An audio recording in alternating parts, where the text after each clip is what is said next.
Bonsoir à tous, merci de nous rejoindre dans le kiosque, votre magazine culturel. Regardons tout de suite le sommaire de cette émission. Au Collège Sainte-Thérèse, les élèves de la classe de 4e à projet préparent l'adaptation de l'œuvre mythique de Bram Stoker, Dracula.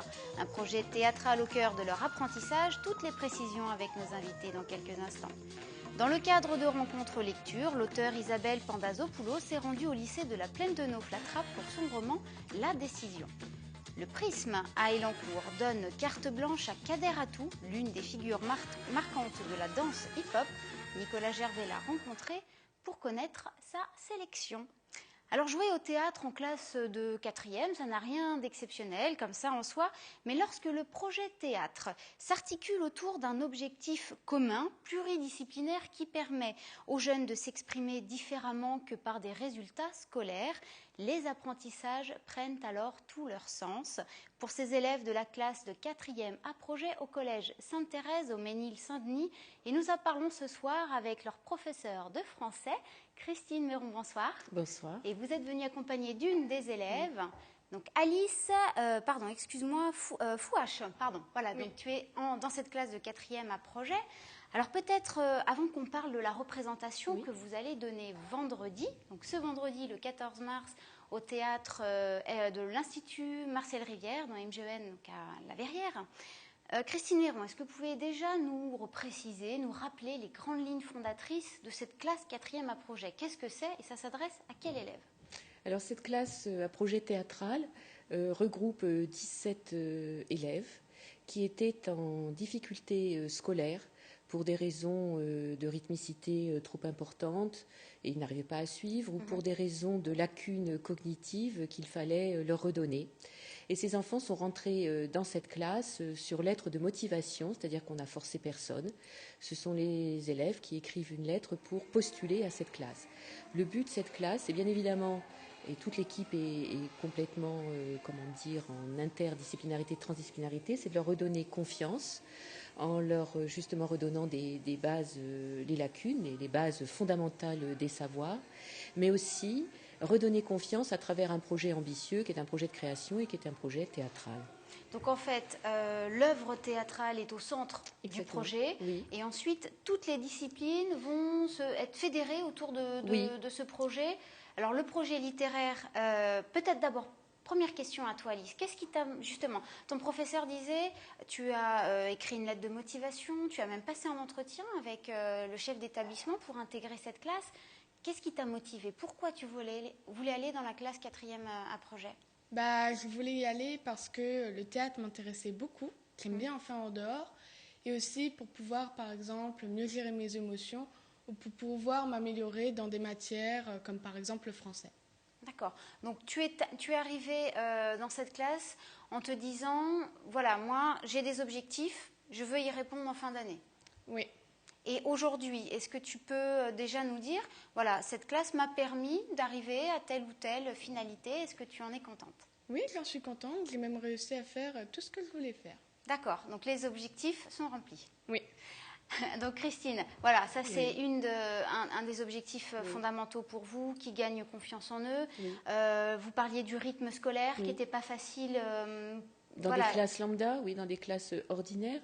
Là, effectivement, ils ont exactement le même nombre d'heures de cours, avec simplement un supplément qui n'est pas négligeable. Bon, d'abord une attention particulière, puisqu'ils ne sont que 17, donc une attention toute particulière des collègues, mais aussi des heures d'accompagnement éducatif où ils travaillent pendant 3 heures sur place au collège, dans leur emploi du temps, pour leur donner des méthodes de travail et pour leur permettre d'apprendre à apprendre, voilà, et d'être efficaces.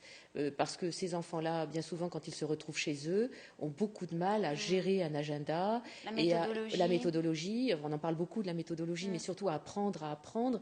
Ils veulent bien faire, mais malheureusement, bien souvent, ils ont des problèmes de mémorisation liés essentiellement à des problèmes de concentration et de motivation, tout simplement. On fait la preuve avec le scénario théâtral qui est adapté de l'œuvre. Alors, on va en parler parce que c'est important cette œuvre. Oui. Cette année, vous avez choisi de travailler sur l'œuvre mythique de Bram Stoker, Dracula. Oui. Alors Dracula, pourquoi ce thème? Ça surprend tout le monde. Pourtant, tout le monde connaît Dracula. J'ai presque envie de dire tout le monde connaît Dracula et personne ne connaît l'œuvre de Bram Stoker. Et ça nous semblait, c'est une œuvre qui est inscrite au programme de la classe de 4e. Elle fait partie de la littérature fantastique.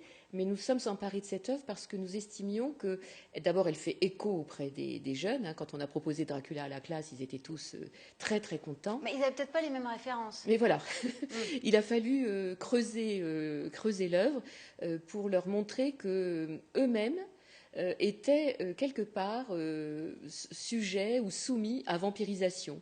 On a donné une interprétation très particulière et très personnelle avec Guillaume de Murat, une interprétation où en fait ces jeunes sont très soumis, sont très vampirisés par leurs écrans, sont parfois aussi à cet âge-là très vampirisés par des copains.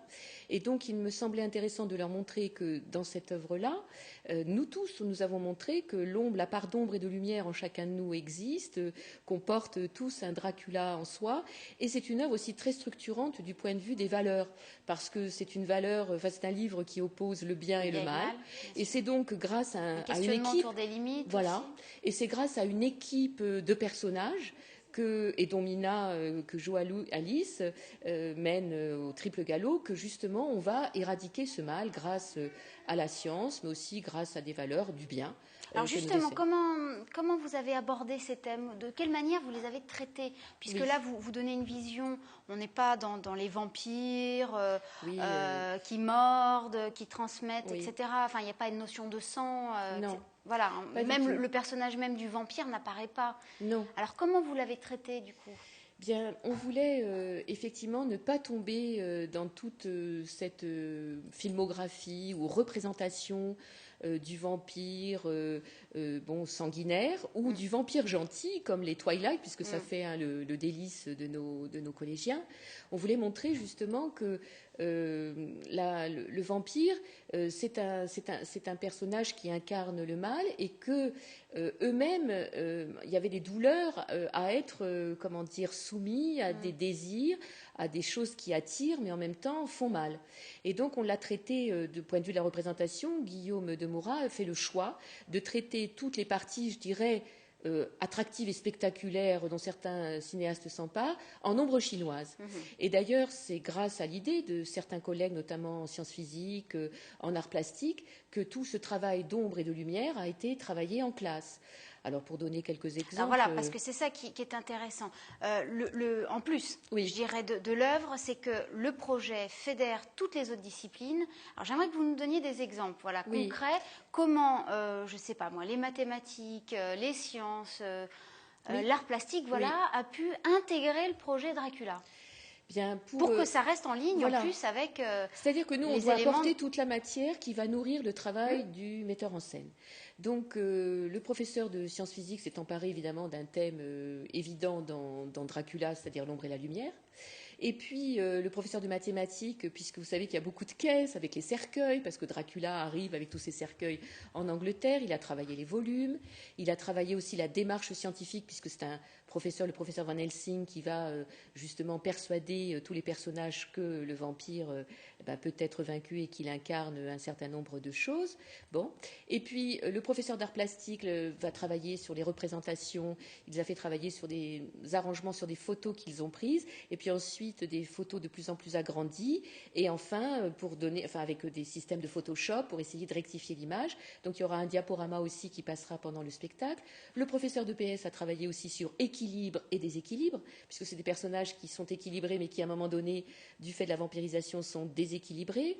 Bref, tout le monde s'est investi. Le professeur d'anglais a fait jouer une scène en anglais, donc il y a eu toute une scène qui a été traduite. Moi, je vous propose, c'est qu'on écoute aussi le metteur en scène, puisque vous en parlez beaucoup. Alors, on va l'écouter. C'est Guillaume de Murat qui, justement, nous explique, qu'on a rencontré ce matin au cours des répétitions, en quoi c'est un véritable projet de création qui requiert une implication de chacun. On l'écoute. Je ne suis pas simplement ici pour faire un atelier et puis voilà, et puis c'est tout, et puis il se passe autre chose. Après, une fois que je suis parti, là il y a une vraie notion de projet où tout le monde, soit les enfants, tous les adultes, moi, on est vraiment dans une logique de tout le monde, on crée un projet. Et donc là-dedans, on réfléchit tous à la création des décors, à la création des costumes. Et on essaye d'associer et les adultes et les enfants au projet de création. Et finalement, tout le monde apprend dans ce projet et puis ça permet aussi de montrer aux ados le fait qu'un adulte, c'est pas une entité qui est quelque part et puis eux, ils sont ailleurs et de temps en temps, on peut faire des choses ensemble et ça peut être intéressant et ça peut être plaisant et voilà, même on a eu quelques fous rires à travailler ensemble et à montrer que l'adulte, il montre aussi de temps en temps ses faiblesses. Du genre quand il faut dessiner un truc et que c'est une catastrophe et que l'enfant il se rend compte que lui il dessine mieux et ça aussi ça fait partie du processus de dire à l'enfant voilà, t'es pas quelque chose à part et tu peux avoir une conversation avec un adulte et tu peux être grand et tu peux être fort et tu peux être fier de toi au final, parce que c'est ça l'objectif. Alors voilà, l'objectif, et ce sont les maîtres mots de la classe 4e à projet, être fier de soi, se sentir capable, redonner du sens en fait à tous ces apprentissages. Toi Alice, qu'est-ce que ça t'a apporté le théâtre ? Ça m'a apporté justement de la confiance en soi. Ça m'a permis... Tu te sens vraiment plus forte aujourd'hui ? Prête Oui, à... plus forte. Est-ce que tu as envie de... Parce qu'à terme, l'idée, c'est que tu intègres ou une 3e générale ou une 3e avec un projet professionnel. Est-ce qu'aujourd'hui, tu as déjà des idées de ce que tu veux faire ? Oui, j'ai déjà quelques petites idées. Lesquelles ? Par exemple, passer déjà en 3e générale et puis peut-être faire souffleur de verre ou travailler dans le plexi. D'accord, c'est très précis, oui. Effectivement. Mais en tout cas, merci beaucoup à toutes les deux d'être venues sur notre plateau. On rappelle donc la représentation, c'est vendredi 14 mars à 20h au théâtre de l'Institut Marcel Rivière. Donc il ne faut pas hésiter, il faut pousser les portes. C'est un théâtre public. C'est un théâtre public. Toutes les barrières seront ouvertes, il y a un parking. Et il y a un petit numéro de téléphone pour réserver, n'hésitez pas. Merci beaucoup à toutes les deux. Alors nous maintenant, on va partir du côté du lycée et c'est celui du lycée de la Plaine de Nauve, donc à Trappes, où s'est déroulée une rencontre lecture avec l'auteur Isabelle Pandazopoulos, pour son roman La Décision, un thème pas toujours abordé dans la littérature jeunesse puisqu'il s'agit du déni de grossesse chez une adolescente, des images de Jonathan Villeman.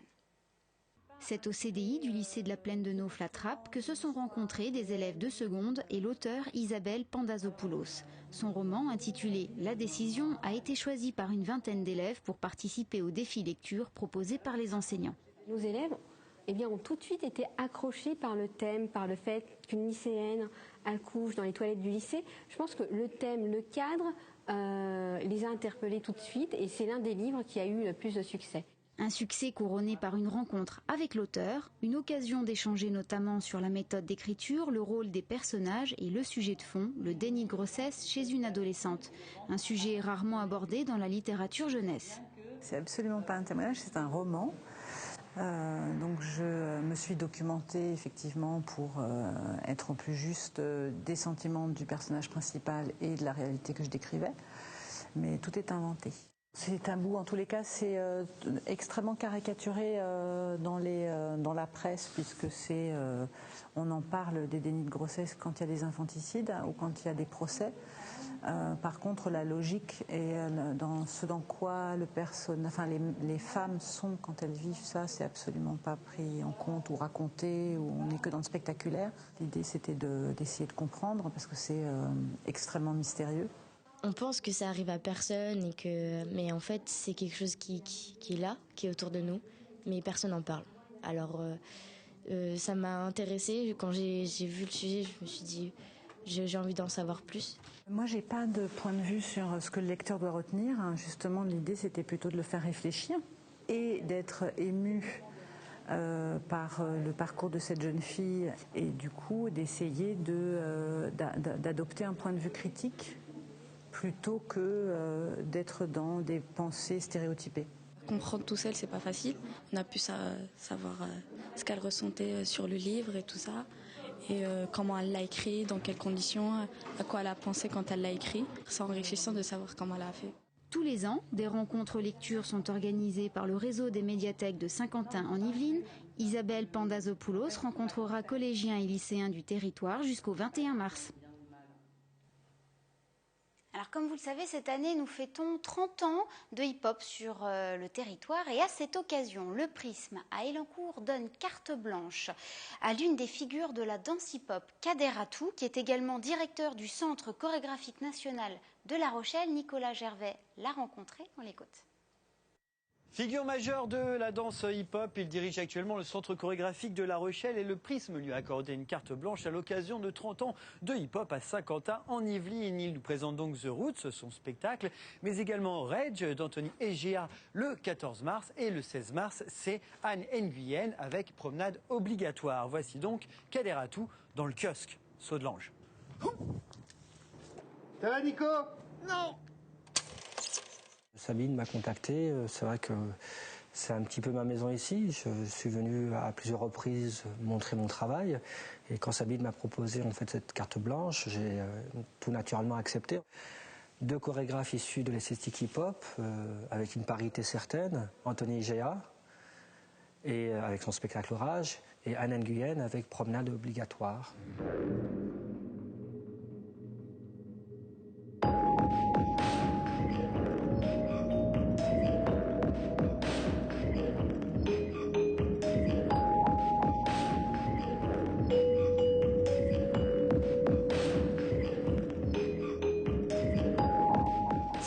En fait, j'ai eu une sorte de rétrospective personnelle sur mes 20 ans passés sur scène.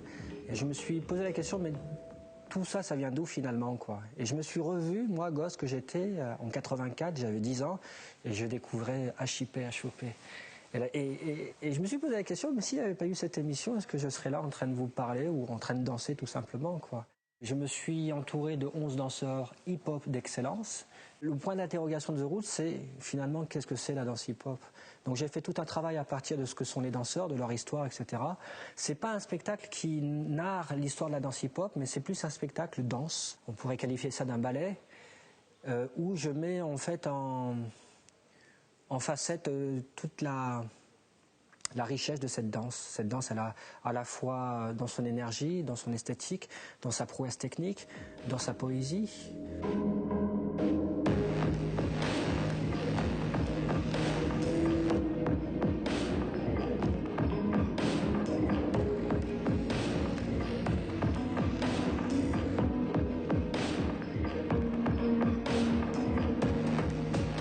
Que la danse hip-hop n'est pas qu'une danse de la prouesse et de l'énergie, mais elle peut être autre chose en fait. Et là, on s'inscrit vraiment que dans du hip-hop, comment dire, à 100%, si je pourrais dire. Et c'est une pièce qui bouleverse parce que elle amène le spectateur en fait là où jamais ils auront imaginé un jour voyager en fait avec cette danse. Je pense.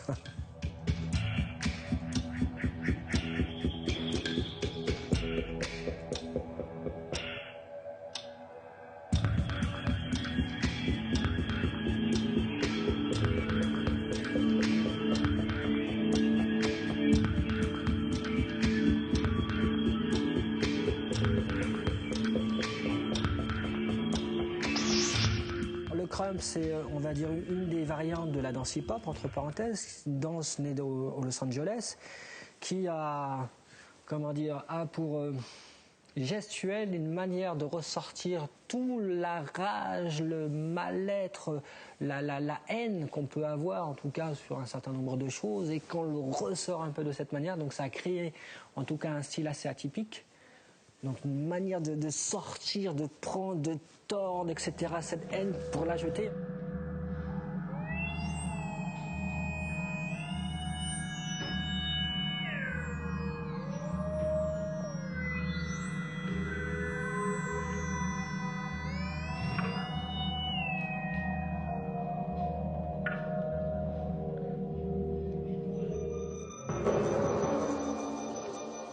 Ce qu'il faut savoir, c'est que la danse hip-hop, le hip-hop, a une notion comment dire, mondiale. C'est-à-dire qu'à Caracas, à Calcutta, en Afrique ou ailleurs, vous trouverez des danseurs hip-hop, ça c'est certain.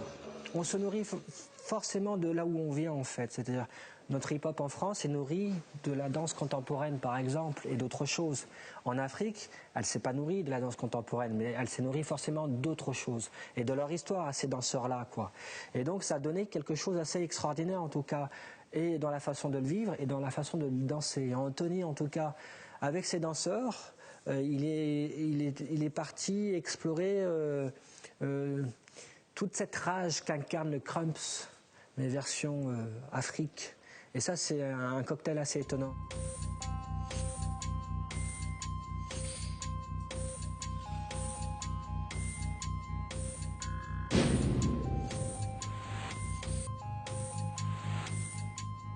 On parle de popping, on parle de femmes, on parle d'hommes aussi. Contrairement à la pièce d'Anthony et de moi-même où il n'y a que des hommes, Anne incarne en tout cas la féminité et la danse au féminin en hip-hop. Et dans Promenade obligatoire, ne serait-ce que la proposition elle-même est intéressante. C'est une chorégraphie en discontinu comme ça, de part et d'autre, c'est-à-dire de cours à jardin sans qu'il y ait à un moment donné sans arrêt. C'est-à-dire que les danseurs traversent le plateau pendant 1 heure sur une chorégraphie très élaborée.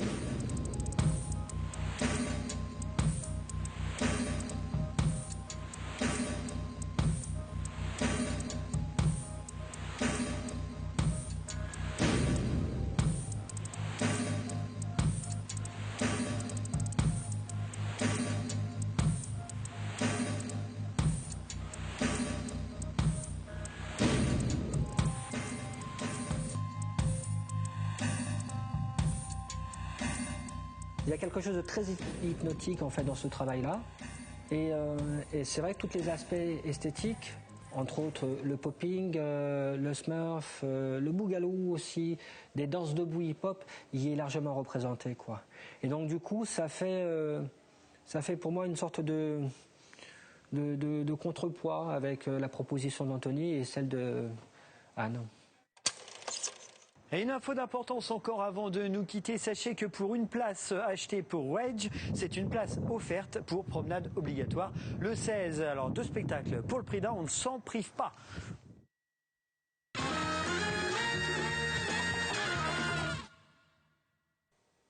Aujourd'hui, la troupe de la comédie musicale La Belle et la Bête s'est produite au centre commercial Parly de Auchenay.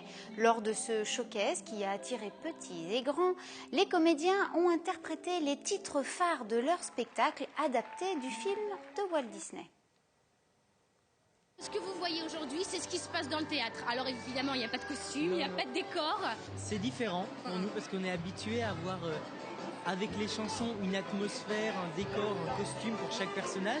Donc là, c'est quelque peu différent. Après, c'est tout aussi plaisant. Ah bah oui, ça fait plaisir. Enfin, moi, je parle pour Madame Samovar, parce que toi encore, ça peut aller. Madame Samovar, elle, c'est une grosse théière. Et elle a le bras constamment comme ça. Donc, à vivre au jour le jour, c'est pas si facile que ça. Après, c'est vrai qu'on se retrouve sur cette petite scène et on se dit, mais j'ai l'habitude d'être comme ça. Donc, ça fait un petit peu bizarre, mais en même temps, ça fait plaisir.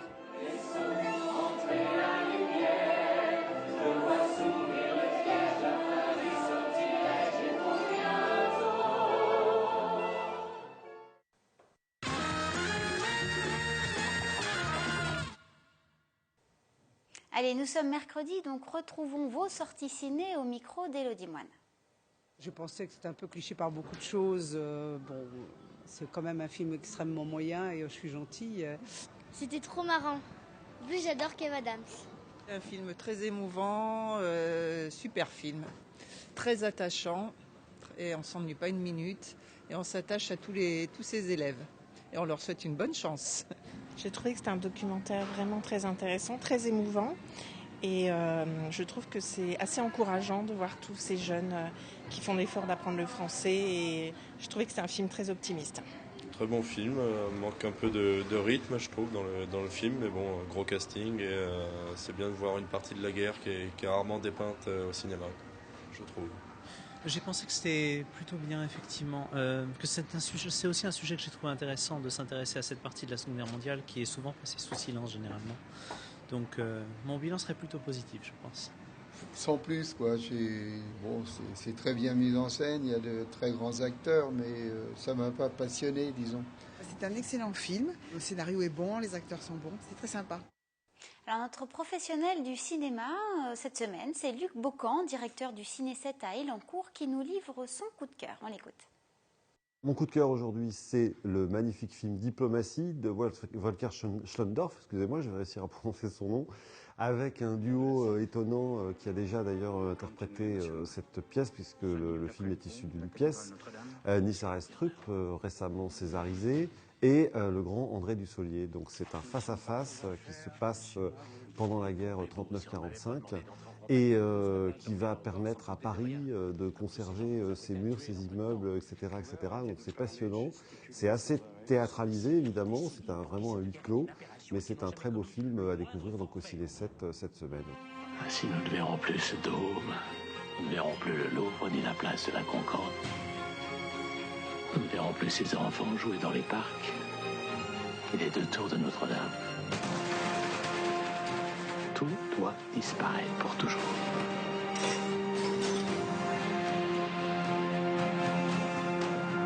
Et vous n'avez aucun remords. Non. Mais quel homme êtes-vous donc? Notre émission est à présent terminée. Merci de nous avoir suivis sur TVFil. Je vous retrouve donc la semaine prochaine en direct à 18h30. À mercredi.